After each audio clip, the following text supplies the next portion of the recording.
Good evening, everyone. All right, I am going to get us started. You guys grab your grab your pens and paper if you can. I am not going to be able to utilize the chat, so if you need anything, please go ahead and interrupt me. All right, let's go ahead and get started. So this is the final series of our final call of our Gold Mastermind that we've been going over the past 4 weeks. I hope that it has been impactful for you. I know that I've walked away from every single call with a new idea, with a way to better my business, with a way to better the team. And so I really hope you guys have walked away with tidbits of education and excitement and inspiration. The first week, Liz talked about ranking up. The second week, Kara spoke on following up. She spoke on retention and customer care. She gave us some really great examples there too. And then in the third call last week was with Hannah, and she talked about paying the price in your business and seeing potential in others. And so today, like I said, this is our last series or our last training on the series, and we are going to be talking today about how to move past that feeling of being stuck in your business, and how to multiply your team. So first things first, I'm going to see more of you. Raise your hand if you have ever felt stuck in your business. Holly jumped up immediately. Okay, so everybody's taking a look. Keep your hands up. If your hand is not up, then awesome. But there may be a season in your business where those words might go through your head of, oh no, I feel like I might be a little bit stuck here. I'm going to read you guys this great quote. He says, every problem is a gift. Without problems, we would not grow. That's Anthony Robbins. And my husband and I were actually talking with our girls about that last night when they asked us, what's been the hardest thing that you've gone through in your life? That's what the girls asked us. We have deep table conversations at dinner, and we were talking through them, and we both were saying, they were saying like, well, what if that happens to us? Which of course, as a parent, like, you never want anything bad to happen to your children or where they're hurting or anything like that. But we were able to walk away from that and just tell them, like, you know, even though it was really hard, we learned so much through whatever it was that we went through. We grew. The Lord showed us so many things, and we experienced so many things that we would not have had we not have had those struggles, those problems or whatever. And that's the exact same thing here with this business, that you can lean into these problems where you're feeling stuck, and you can either make lessons out of them or you can just give up. So let's talk through the feeling stuck portion here. Oh gosh, no, I can't see because I don't know how to use these things. Okay, the first thing that I hear some people saying when they feel stuck is, my points are falling backwards. Raise your hand if you felt like that, or you've seen that happen in your business. Another, I don't have anyone else to reach out to. I've gone through my whole network. I have no one else. My network is dry. No one is responding to my messages. How many of you have felt that before? Okay, only my mom and 3 people from our team are showing my post attention, having some insecurities with your social media. You're feeling stuck because you're tired. Maybe you're burned out. Maybe you don't ever want to hear the word plexus again. I had that happen to me once for a season. Maybe you feel like you should be further along. You've been here for X amount of months, X amount of years, and you should be further. And another one that we hear often is either, I don't have any runners, or my runners have stopped or slowed down. All 7 of those areas, those statements, are things that either I have felt, your Jewel leaders have felt, or you have felt, or somebody on your team has felt. Those are very common things for us to feel. But the good news is that the only way you are going to have success is to have lots of failures first. I don't know how to say this name, but co-founder of Google is very, very smart. So again, we can learn from these things or we can lean into them and have lots of struggles. So we're going to talk through what are the antidotes or the cures for these struggles or for these feelings of being stuck in your business. So how do we overcome these? When I was thinking through this, I thought of 3 specific areas that will help us overcome a feeling of how would you say that? When you're stagnant. Okay, 1 is to be reflective. 2 is to check your mindset. And then 3, the beautiful age-old word of action. Those are the 3 areas that I personally have been able to overcome a season of 9 months of being stuck in my business. Or if I have little flare-ups in my business where I feel stuck, I will go to those 3 areas and I will really hone in on those areas and then go for a win. And that really helps me get out of my season of feeling stuck. So let's talk through those one at a time. The first thing is reflection. This is from John Maxwell. Leadership can only function on the basis of trust. And so John Maxwell talks about how leadership is influence, nothing more, nothing less. And influence is trust. Influence is adding value to people, but leadership is trust. So I joined Tamra because I trusted her. I trusted that she was going to lead me well and that she wasn't going to leave. She was in it for the long haul. I saw her, I trusted her because she was doing the things. And many of you join the people that you joined because you trust them. And so for us as leaders, if we want to build that trust with our team, with our future team, if we want to get out of being stuck, we have to be in the ins and the outs of our business daily. We cannot come in here 1 month on, 1 month off. I don't know if you guys saw, I made a post a few months ago or a few weeks ago about how consistency trumps intensity. And that's where this trust comes from, showing up and doing the thing. So let's be reflective. And I've gone through some of these questions with you guys in the past, but I think it's extremely important when we have in our head, I'm stuck, my team is stuck, we're not moving anywhere. It is really important to step back and to be honest with ourselves. So first thing, how are you showing up to your business? If your team did what you do daily, where would your team be? So I think it's really important to be reflective in that, because if you're only showing up like once every now and then, or when there's a really good incentive like getting an Apple Watch or whatever that may be, then that's kind of the flow that you're giving your team. But if you are consistent in doing the things, doing the non-negotiables, and you're consistent and you're loving on your people, then that's going to trickle down to your team. Another reflection question, are you consistent with your plexus work? Now, when we say be consistent, I remember feeling some grace whenever I started. We're all busy, whether we are single and are just working like a 9-to-5, or we are raising 12 kids and homeschooling them and making our own cheese. We all are busy. And so our work schedules are going to look a little bit different from one another. But when I started, I remember hearing in a training that I watched that you don't have to work your plexus business full time. You can work your plexus business part-time, but you cannot work it just sometime. You have to carve out those time blocks of when you're going to be able to do your plexus business and prioritize it. And Vicki K, I hope you don't mind me calling you out in a beautiful way. Calling out sounds negative. I'm not calling you out in a negative way.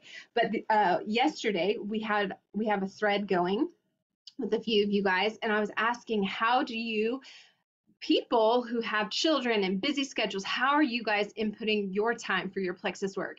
And Vicki K was saying, you know, I work, I'm a single mom, I've got a very active young child, and so I'm not able to do my work every single day, but I do it, you know, these particular days. Like I know when I'm going to be doing my plexus work. That's beautiful. That's great. Another reflection question for yourself is, how are you training yourself and how often? That is something that is so very important to me and to all of your leaders, because we know that no one is going to be able to come into this and excel without sharpening their skills. It is so vital. So how are you training yourself? How often are you training? How many, this is kind of a stinger for some, including myself, how many level ones have you added in the past 3 months? If you're sitting back and you're saying, I'm stuck, my team is not moving, I don't have a team moving, be reflective and evaluate yourself. How many level ones have you added? How is your social media game? How consistent are you in your social media and in your stories? How are you doing in your follow-up? How are you doing reaching out to those people that have been laid on your heart? How active are you in your recruiting? When was the last time that you poured into your team? And I know that that might be hard for some of you, because some of you might feel like, well, I don't have a team. Well, yes, you do, because every single person on here has at least one customer. You have a team. So what does that look like?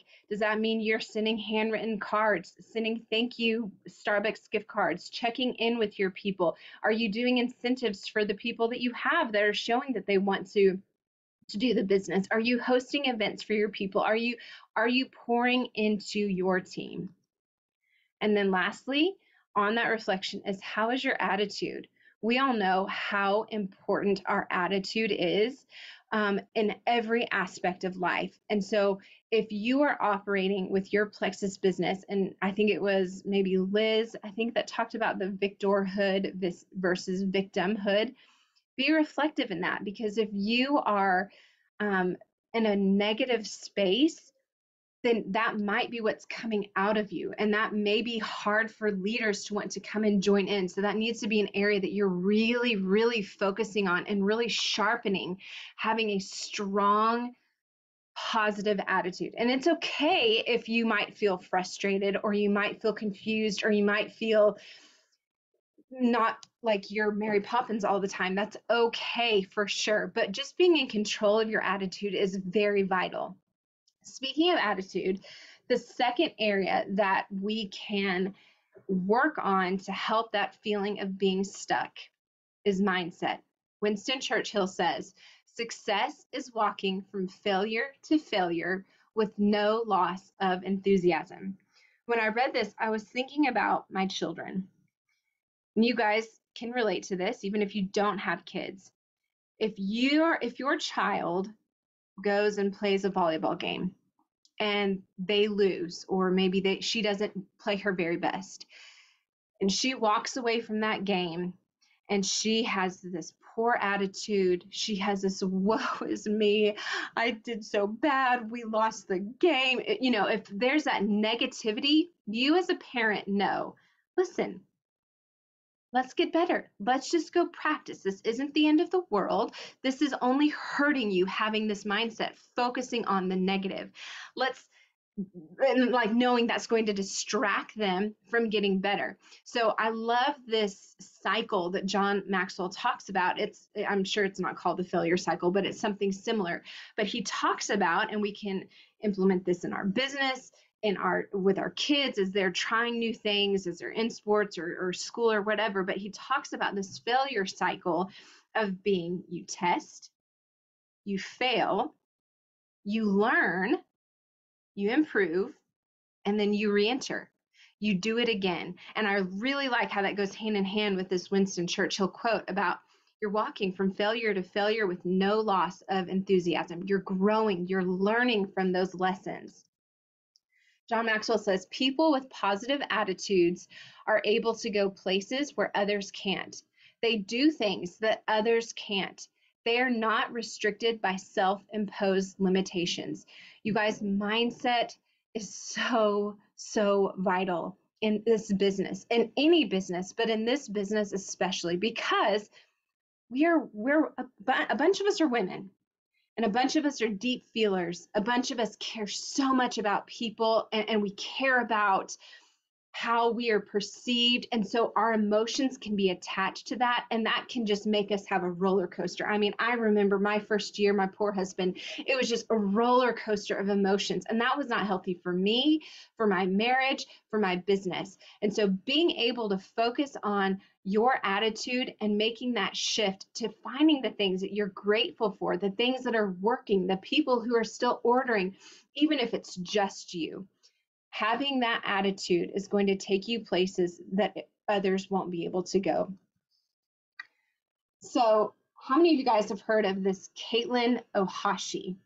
I can only see Kelly Winter. So, Kelly Winter, can you give me a thumbs up or thumbs down? Kaitlyn Ohashi, yay, okay, good. I don't know anything about her. So if she supports things that you don't support, if she is a very vocal person and she does not align with you and your beliefs, I'm so sorry. I have no idea about her. I only know about this. So I'm going to play this video for you guys, and I want you guys to give some takeaways when we're done. Kelly, I'm going to push play. Will you let me know if you can hear it?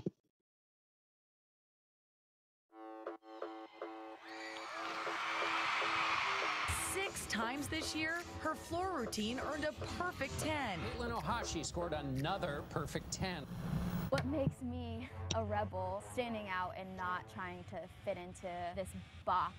What you see on the floor with me smiling and laughing, that's how I feel. It was an electrifying floor routine that turned UCLA gymnast star Kaitlyn Ohashi into a viral sensation. I couldn't stop watching. Your energy and enthusiasm is contagious. I started gymnastics when I was 3 years old.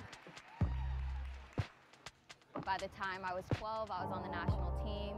Quitting was never an option. She is world class. I was in the public eye. Kaitlyn Ohashi wins the 2013 AT&T American Cup. It's kind of overwhelming. It's like amazing and unbelievable and just so exciting. And then everything was ripped away from me all at once. I was told I would never do gymnastics again when I was 16 because I had a horrible back injury. Because I was so unhappy mentally, it just triggered the rest of my body. I was going through a lot of body image struggles. I really didn't like myself. All my validation came from gymnastics. Now it's like, what am I worth?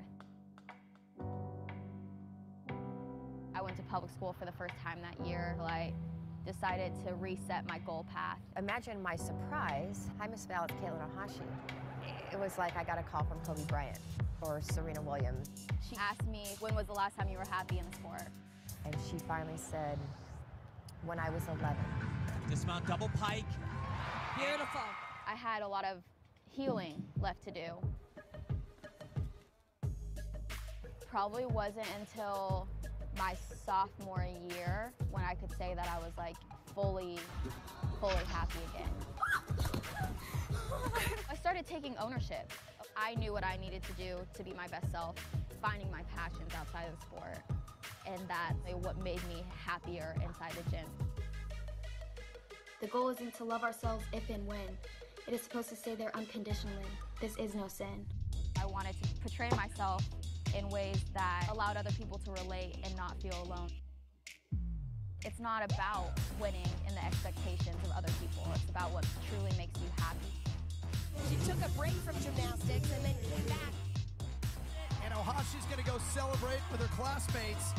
It is a 10 for Ohashi, and UCLA hits 198 plus. As great as the internet is and social media and a lot of the praise that you received, you also had people that were body shaming you. Yeah, probably since I was 14. In the gym, outside of the gym, on the internet, so it's something that you could never really escape. People around us try to tell us what we should be. You should always be yourself, truly.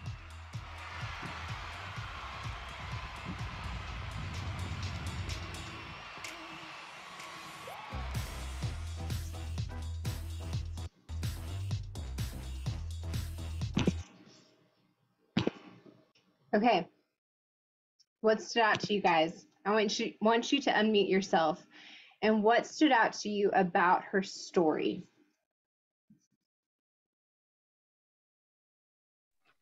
We'll go. So for me, I remember I love the Olympics, especially the Summer Olympics. And I remember watching her when she was younger. Like I recognized some of those clips and like stuff like that. And then I have seen this viral video and like this floor routine. And I was shocked that I didn't realize they were the same person until this moment. Like to like see, like I remember her then, and now I know her now as this, and I did not know that middle. And it's just like a reminder that like we don't know people's journeys, and we don't know, like I would have never thought that the girl that I'm watching that floor routine like had this dark season, and I would have not thought that the younger girl that I recognized ended up in a dark season. I just, you know, figured she probably retired or just stopped doing gymnastics or whatever. Like that missing piece, even though I recognize both humans, I was missing a big chunk of the story. And how often like is that our story, and just like not recognizing that. Oh, I was gonna say, I think Kylie already said it too. Like no one is gonna go get it. Like you gotta go get it. If you want something different for your life, like no one's gonna be like, hey, are you ready? Like let's scoot and boogie. Like no, you have to go no matter what people say. Because of course you'll probably have people supporting you, but with the cost of that is you're gonna have people not supporting you. And you just have to be willing to say, like, I know what I want, I know what God has for me. And even if it's gonna be rough, like let's go, and like it's not over until God says it's over. So like who cares what people are saying? Who cares what season I'm in, whatever, just like stay committed to what you want to do and what you know is in I'm so distracted by these, sorry guys. Just stay committed to what God has for you and what's in front of you. And because we serve a good God, it's going to fall into place at the right time. I'll go next. I really feel like I connected to this because I used to follow gymnastics like some people follow the NFL draft. No joke. Like I could tell you the junior team, the senior team, who went to what college. I was an upper level gymnast for most of my life and then a coach for like 12 years. So I never really related to the story, to the plexus, because I knew that she was at the top and had all these expectations. And I knew how that felt and how hard that was for her. And I knew the story of where she decided to stop and then go back into it her way. And so relating that to us and plexus, and I don't want to just call it the business, but this life and lifestyle, because it is a part of, it is your, you get what I'm trying to say. It just showed me that, you can reinvent yourself and just take a step back and walk away from others' expectations. And that's not what matters. What matters is how you're going to live your life and live your story. So kind of similar, exactly what y'all just said too. So good. Anybody else? I really liked her quitting was never an option. And then she's in the public eye. So if she fails, everyone's going to know about it. And I thought she succeeded twice in the story. She did it first for everyone else and still made it to the top. But she hated every minute of it. And she ended up hating what she loved, hating the work that went into it, and ended up hurting her body, hurting herself. And so sometimes when we do this, we want to do this. I want to do this for Emily, and I want to do this for Michaela, and I'm going to do this for X, Y, and Z person. Versus the second half of her story, she did it for her. And she still won and she still succeeded. And I like that it wasn't about winning. It wasn't about the expectation of others. It was just about, what do you love? Why are you doing this? And who are you doing this for? So good. Anybody else?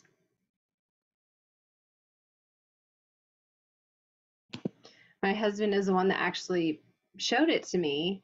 And he said, never in my life have I ever watched a gymnastics routine until this one. And he said, I remember watching this when, like Michaela said, when it went viral. And what drew me to it was her energy. Like you could just see she was happy. She was having fun. And I think, Kanye, I think you had just mentioned it about where she had said like that lack of joy that she had in what she was doing was affecting her body. And I know from my personal experience with Plexus, I have gone through that where I have been so burdened over my business or over leaders quitting or feeling like an imposter with my leadership or points dropping that it affects, like I said earlier, that emotional roller coaster. It has affected my body. And I think when we can finally get to that positive truth, that mindset of what we are doing is to help people. We might have naysayers out there. We might have people who don't understand. We might have family members who are not supportive of what we are doing, but we know that what we are doing is helping people. And so when we can release those expectations that we're putting on ourselves that maybe people haven't even vocalized to us, when we can release some of those and just have fun and just be us and not worry about having to have this perfect post or have this perfect picture or have this perfect reach out, but just share from our heart and be confident and be passionate and have belief that this is going to help other people and take away our attachment to the results. There's beauty and fulfillment and joy that comes from that. And you see that in this sweet girl and the way that she was operating. It was beautiful. So let's move on unless anybody else has anything they want to say here. Okay. All right. So Thomas Watson, who's the former CEO of IBM, he says, to be successful, you have to have your heart in your business and your business in your heart. I want everyone to hear me. I have had many people that I've either seen outside of our team or I've seen people on our team come and say, Em, I'm doing all the things. I'm showing up every day. I'm doing the training. I'm reaching out to people. I'm doing the 100-person reach out challenge. I'm on all the calls that you guys have. I'm on books in book study. I'm in accountability group, and my team is not growing. And I think at that point, you have to look inward and see, where is the heart in this? Is this just transactional or is this transformational? Is there a passion and a confidence and a belief that you have, like I just said, that this is something that can change people's lives? Or is this just a checklist? Okay, I've marked it off. I've marked it off. Or are you letting like your heart be vulnerable and you go all in? Because I think that that is the missing piece for a lot of people, that belief, that heart, and that passion. When you get to a place in your mindset, when you have the choice to go negative or positive, when you go and look in your back office and you feel like everyone is quitting, you have a choice there. Or when you go look in your back office, you can go and look and see who is still ordering, who is still showing up, who is still loving their products, and lean into them. And that might just be you. There may be nobody else who's ordering their products, but you are. You're still showing up. You're still consistent. So lean into that. You get to choose which path your mind goes down, negative or positive. So let's get to the third step of how to get out of that funk and how to stop feeling in that place of I'm stuck and I'm stagnant. We know this beautiful term, action. I'm going to call Kanya out. Remember last year when she said to me, wow, this is really crazy. I've shown up for whatever it was, 2 weeks or 3 weeks in a row, and this is actually fun. And I've actually just signed some people. It's amazing what action can do to your business. Bill Gates says, vision without execution is daydreaming. Let's look at some of the most, sorry, before that, I got ahead of myself here. So when we sit down and we look at our activity, this needs to be our priority. I watched a Bridget Ryan video when I first started, and I remember her talking about, and I've shared this with many of you before, that before she does anything, when she sits down to do her work, She does her personal IPAs, and that's what this is here. Many of you have seen this or something similar to this, but if any of you are like, I don't really know what it means to get into daily action, this is it. You're sending reach outs and inviting people to come and duplex this with you. You're doing your follow-ups. You are sending a customer care check-in message. You are reaching out to a happy customer and sharing the business with them. You're growing yourself through trainings, through books, through podcasts. You're getting onto social media and you're doing a post, you're doing engagement, you're doing stories, you're sending happy birthdays, and you're recognizing people on your team. Those are like the daily get into action. So we could just stop right here. Like, if you are not doing this every day, I challenge you to do this 5 days a week for the next 2 months and just see what happens. You're going to still have moments of like, oh gosh, I've been doing this and I haven't signed as many people as I thought or whatever, but you get to choose your mindset, and you knowing that you are getting into action should elevate your mindset to like, heck yeah, I can flip and do this. So how can we get into action when we fill those seven topics, those 7 sentences that I shared at the very beginning? How can we get into action on some of those? So that first one is, my points are falling backwards. So that's the problem. Well, let's take a step back and see, what could that solution be? It could mean that you need to work on your customer care and serving other people.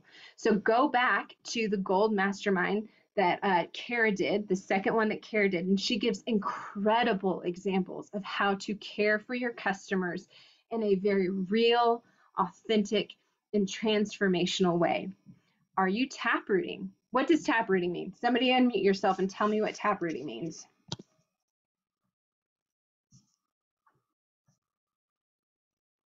What does taprooting mean? Going deep down in your levels. And so getting to know your level 2s, 3s, 4s, 5s, and helping them. Yes. Thank you, Kara. So are you taprooting? And we're going to talk a little bit more in depth on this, but that's another area where if your points are falling backwards, dive deeper into your back office and take a look at your people who could use your customer care. Again, like I said, we're going to talk through that in more detail soon, but that's another area that you can be helping your points. Another, that self-reflective question, are you personally adding to your team, and are you helping others with that referral program? Don't just rely on your team to add. Lead the way. Okay. Oops, sorry, I'm going a little too fast. Okay, next one. Don't have anyone else to reach out to. You have tapped out your market. You have no one else to reach out to.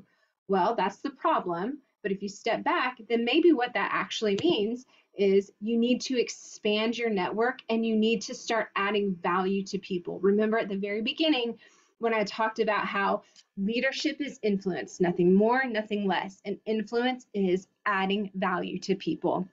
So what does this look like? I think expanding your network can feel overwhelming, especially when you're only thinking about expanding on social media, because all of us are real people. All of us don't want to be salesy and slimy, and we don't want to have angles and motives of, oh, I'm going to add this person because I want them to come join my team. Like, that doesn't feel good to any of us. So you can think about, how can you expand your network? It doesn't even have to be on social media, but how can you expand that network? So maybe find the things that you love. Maybe you love gardening or cooking or hiking or crafting or teaching or diving deeper into scripture, or you like macro counting or whatever. Maybe find something in your community that promotes that and go join a group. Maybe go find on social media some groups that are specific to those things that you like. Maybe share that stuff on social media. I know for me, I find so much value from people sharing, whether it's books that they really got value out of for raising young daughters. Maybe it's a sale that went on at Walmart. Maybe it is a recipe for a healthy, fast recipe for people who don't really love to cook.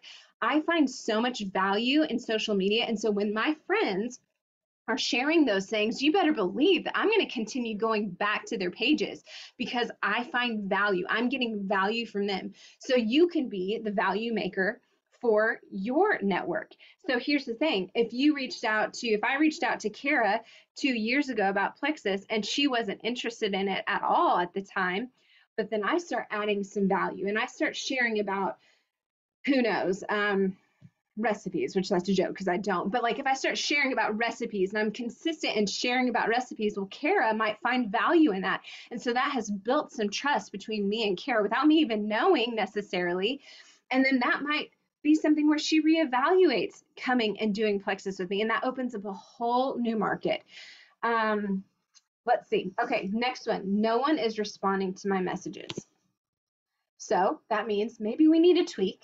Maybe we need to engage, maybe we need to repeat, and maybe we also need to step back and take a look at, like, statistically speaking, if you guys don't know this, I'm sure we talk about it all the time, but statistics show that only 1 out of 10 people respond. So don't get your panties in a wad if you send out 2 messages and you don't hear back from anybody. But what we can look at when no one is responding to your messages, let's step back here. Maybe you just need to have a simple tweak with your messages. Maybe you need to send your message examples over to your nearest working upline or to one of your jewels. And we can say, hey, it looks like you ended here by saying, let me know what you think. Let's just do a simple shift in that. And then just say, is this something you'd be interested in hearing more about? Let's add a question to that. Like, we can add small tweaks that might make it significantly stronger.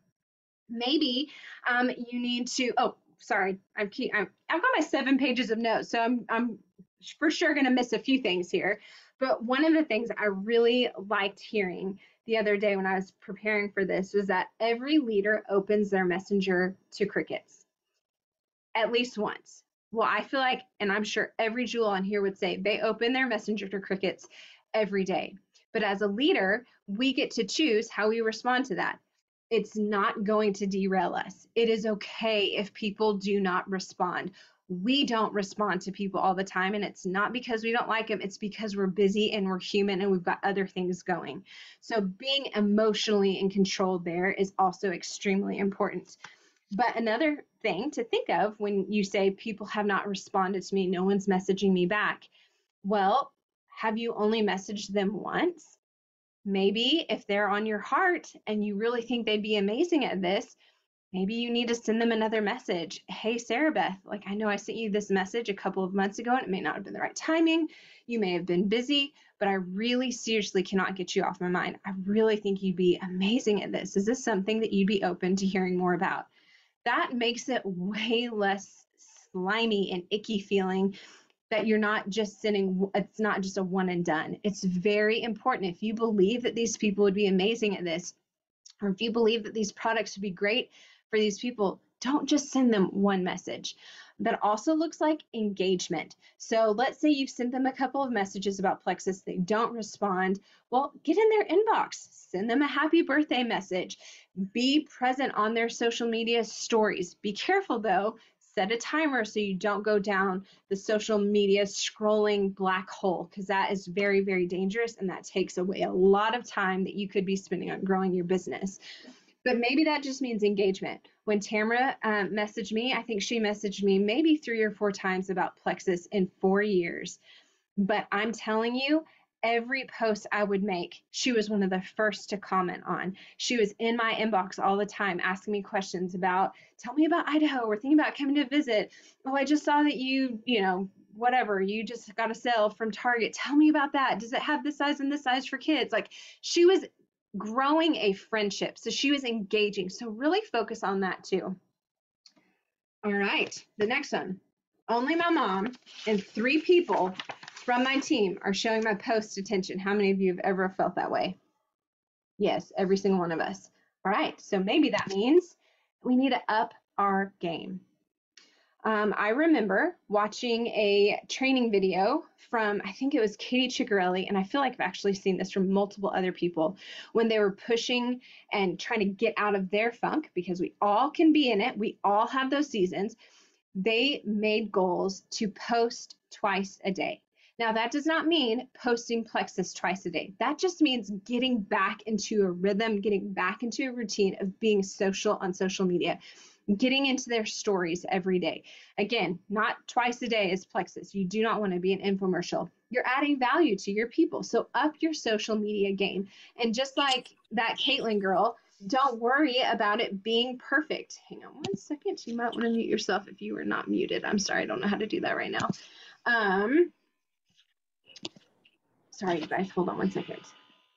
Okay, there we go, thank you. Sorry, everyone.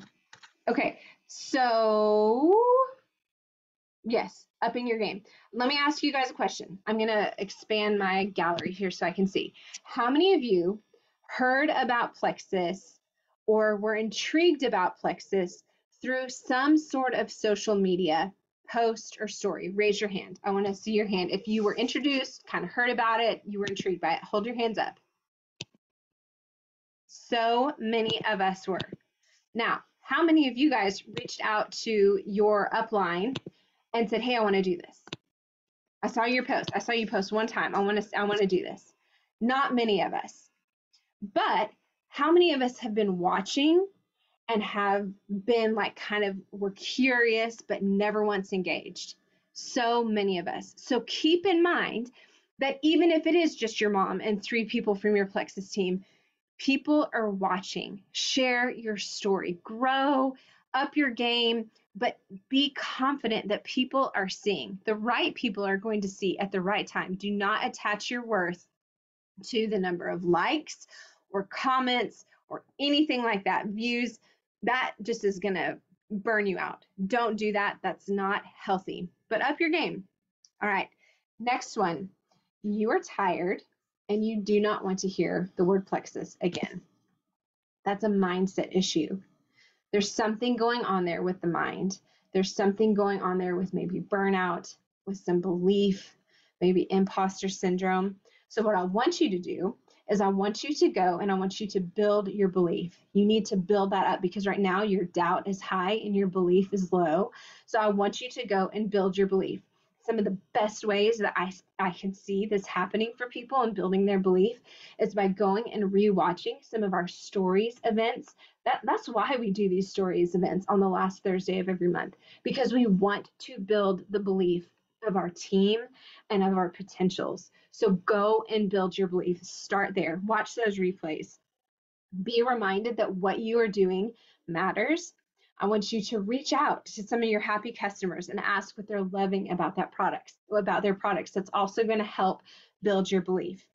Get into activity. Start writing thank you notes. Write happy birthday cards to your customers. Get relational and get back into your action. And I'm telling you, I think when you do that and when you have a partner that's running with you, then that exhaustion and that burned out feeling is going to go away rather rapidly.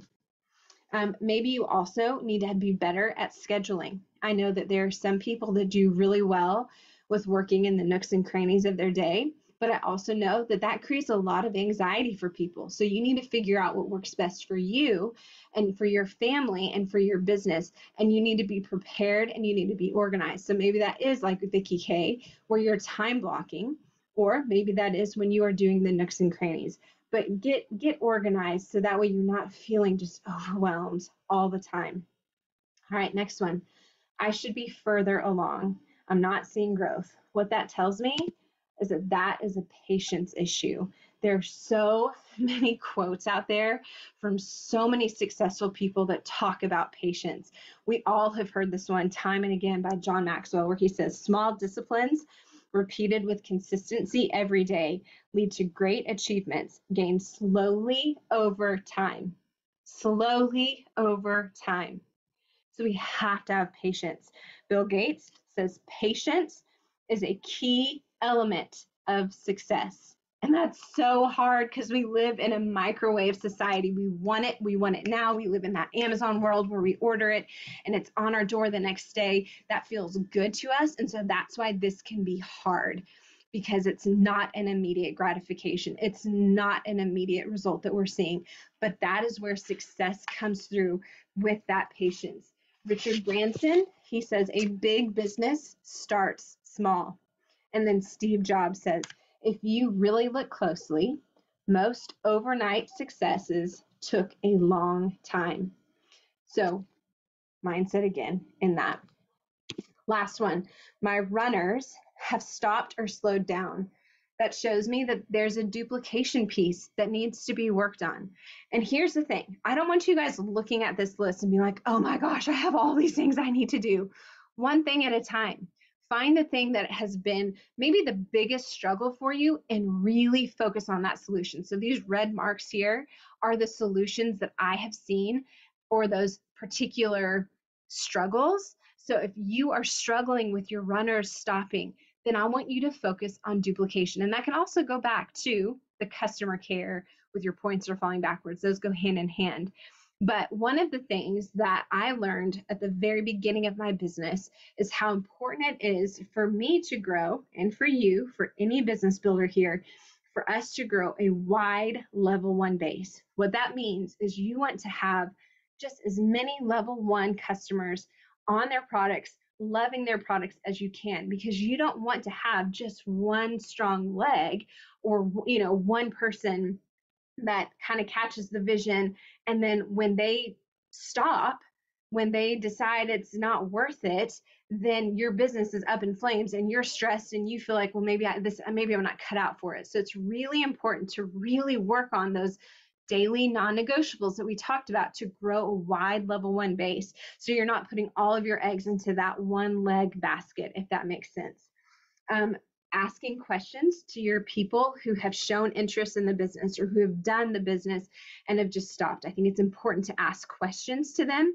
It's also important for us to pour our belief into them. Maybe invite them. Maybe just like with us inviting people to try the products, maybe they're just needing you to like pour belief into them again, telling them that you believe in them, and invite them to come and do something with you. Invite them to come and be a book study or accountability group, or to come and watch the business call that we're having on Thursday night, or just stepping out and inviting them, seeing them and inviting them to come and join you in something.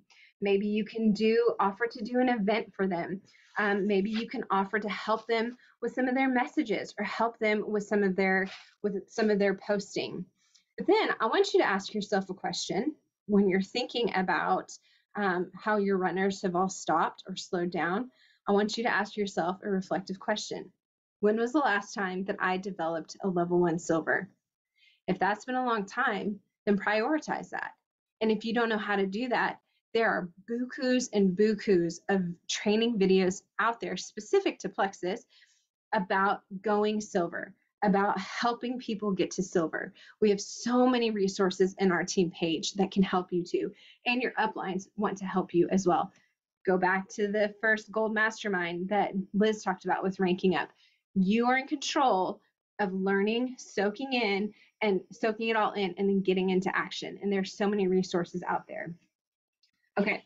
And then if you are still feeling stuck after you've done all these things, what I encourage you to do is when you get up and you're about to do your Plexus work, rather than going in just feeling overwhelmed and feeling stressed and like letting that come out with the way that you're messaging people, I want you, before you even start anything, I want you to spend 10 minutes doing some sort of personal development. Read a book, read a leadership book, listen to a podcast, get your brain right before you dive into your business. Pray. If you're a person who has a faith in Jesus, sit down and maybe write out a prayer and just give him all of your thoughts, give him all of your worries, all of your concerns, and ask him to take those and to magnify your time and to give you the words and to give you the people who really need this business and who need these products. So really just get your mind right before you get started. And then do a brain dump. Write out all the things that you have swirling around in your head. Do a brain dump so you're not just sitting like with, dumb face like at your computer, like I don't even know where to begin. I don't even know what to do. Do a brain dump. Then write out your goals. Prioritize those things on your brain dump. Prioritize those that are going to be income producing. And those are probably going to be the ones that you want to avoid. They're going to be the ones that are the hardest, but they're going to be the ones that you need to do first. So write out your goals, brain dump, and then get to work. Okay. My voice is about to go shot. Here we go. last thing we're going to talk through here is multiplication. All of us want our teams to multiply. We don't want to just add to our teams. We want to see our teams have explosive growth. We are going to be going over the senior golds and above, are going to be going over the 21 irrefutable laws of leadership for our upcoming book study. And he talks in that book about the law of explosive growth. I want you guys to see what he says here. To add growth, lead followers. But to multiply growth, you have to lead leaders. So look at that simple difference. Lead followers and lead leaders. You'll see that as a team, we have really been focusing on leadership development this past year for a reason, because we want you guys to have explosive growth in your business, and that's not going to come if you yourself are not sharpening your skills as a leader and you are not growing leaders under you. So this is part of John's book where he talks about that gap of how to relieve the tension between reality, where your organization is, and where you want it to be. So I am a gold ambassador and I really want to be an emerald ambassador. So there's a gap there, obviously. So he says, these are the areas that you need to look at to relieve that tension. One, if you develop yourself, you can experience personal success. That's great. We all want personal success. But if you develop a team, your organization can experience growth. That's great. We want growth. We want teams. But if you develop leaders, your organization can achieve explosive growth. And the beautiful thing with our business model is that we want everybody to have that explosive growth because of what that means. That means that hundreds and hundreds of lives are changed. It's not just my life that's changed from you guys having explosive growth. That means that Holly's life has changed. Sarah Joe's life has changed. Rachel's life, Caroline's life, Vicky K, all these lives are changed because they too are having explosive growth, and all the people in their network are having growth. I mean, it's just a beautiful thing, but that comes from leadership. So look at that last point. Developing leaders is going to give you that explosive growth. He says your organization needs to create an environment that is attractive to them, to leaders. So be reflective. Again, be reflective here. What you're doing, is that creating an attractive environment to leaders? Are you passionate? Are you confident in what you have here? Do you have such a strong belief in what you're doing and in your leadership and in these people that you're reaching out to? Are you consistent? Are you going for your own personal wins? Are you leading the way? Are you blazing the trail for your team? Because what you are doing is either attracting leaders or it's not attracting leaders. So here's some examples. I'm not going to read through these, but social media is a great way to attract some leaders. When you can talk through the business, when you can talk through the beauty of what this business has to offer. Kara, you're my compliance person, so these probably are not compliant. So you guys don't maybe necessarily copy them. I don't know if they are or not, but just you get the gist. Like, if you're only posting and sharing about the products, you're only going to get customers. But if you step out of your comfort zone and you share what this opportunity could be for other people, then that's going to attract leaders. That's going to attract people who are hardworking, who are driven, who are leaders. So you have a really great platform. Are you using it? John also says, if you keep growing and stay ahead of the people you lead, then you will be able to keep adding value to the leaders who follow you. So what I see when I read this is, are you training yourself? Are you a risk taker? Are you in the trenches?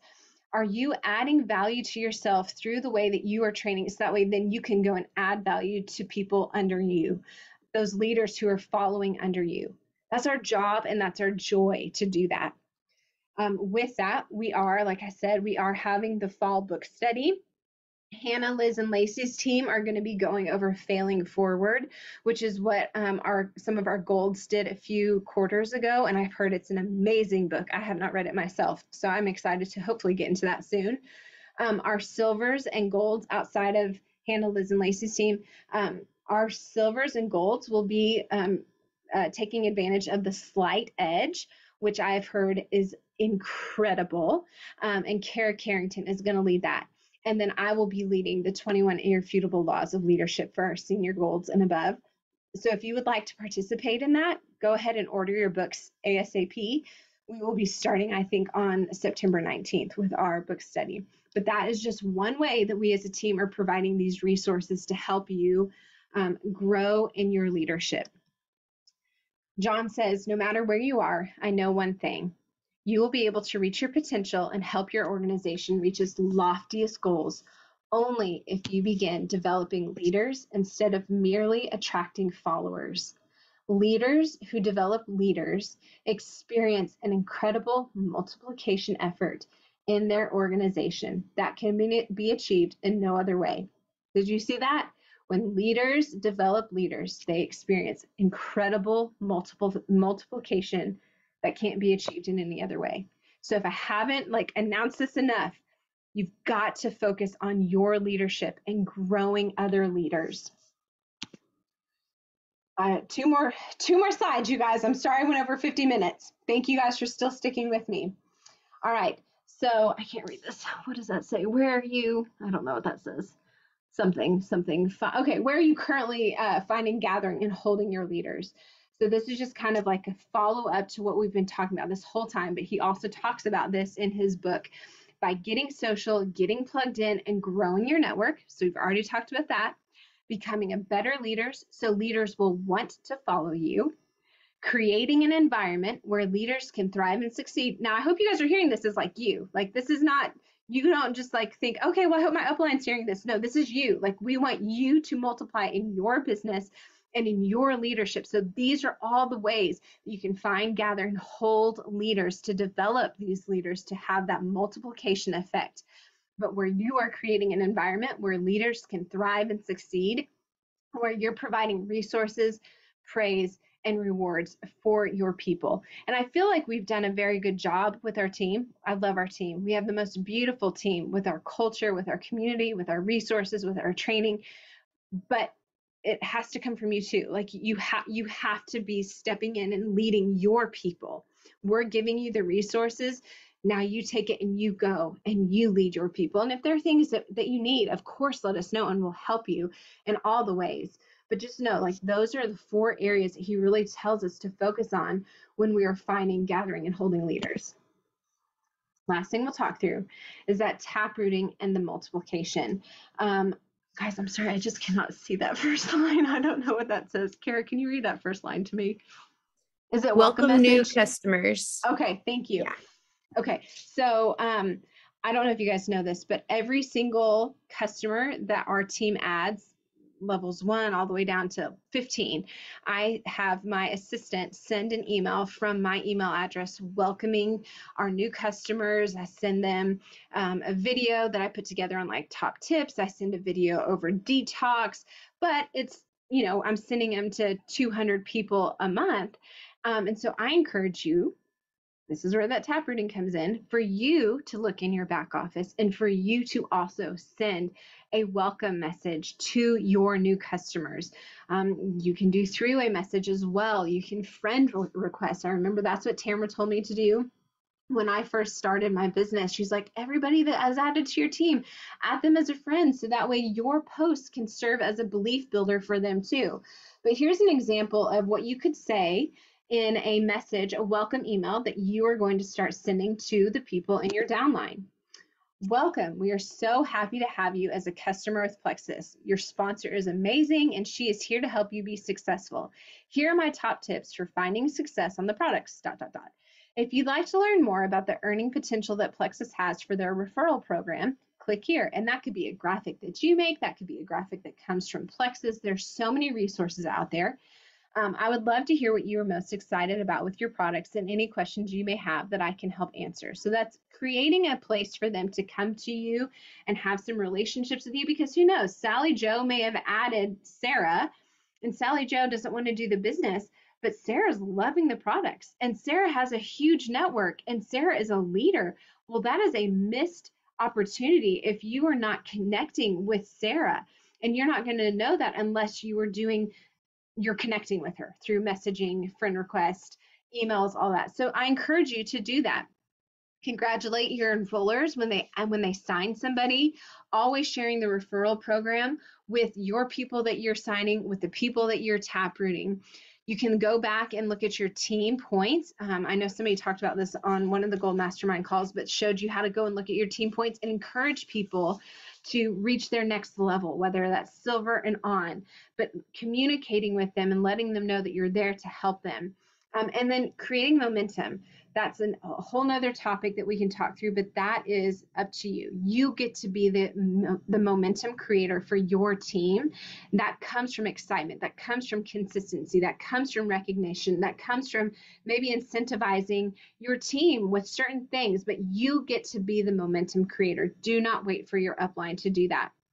And then again, in that mindset, there's always someone committed, even if it's just you. So do not feel discouraged. Lean into your business, lean into your leadership, lean into the taprooting, lean into growing relationships, expanding your network, growing your mindset, because you have people who are waiting for this. I promise you that. Last thing we'll end with is Napoleon Hill. He says, strength and growth come only through continuous effort and struggle. Read that again. Growth comes through continuous effort and struggle. So if you're in a place where you feel stuck, that's okay. Lean into that and grow. You guys, if you have any questions, feel free. I'm going to stop the share, but I appreciate you being on. This was so very long. I'm so sorry, but I hope that it was helpful. I hope that you walked away feeling a little bit of inspiration, or having some new ideas. Anybody have any questions or any thoughts?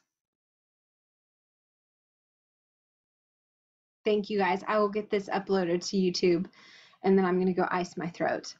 Bye, you all. Thanks for being on.